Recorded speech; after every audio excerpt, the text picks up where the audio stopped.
ลงลงไปก่อนได้บอกว่าเอานอนลงไปก่อนนะ มันติดเดี๋ยวมันติดทั้งทงต้องเอานอนขึ้นตรงมันได้บลามเอานอนลงเลยนะ ได้โอเคได้แล้ว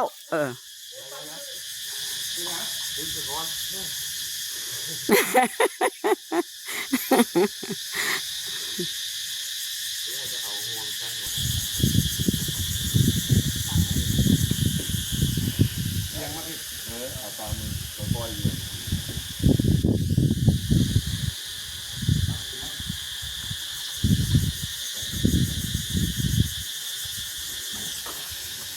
ขอย่ามันกระแทกกับเล็กนะ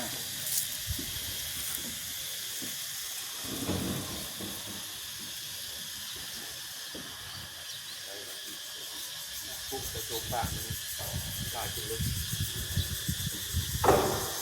ใช่แล้วทุกท้ายทุกแล้วเอากลายเป็นเล็กมาเพราะขึ้นปากมันกลายนะให้ทุกสุดท้ายติดแล้วติดเล็กบางทีแล้ว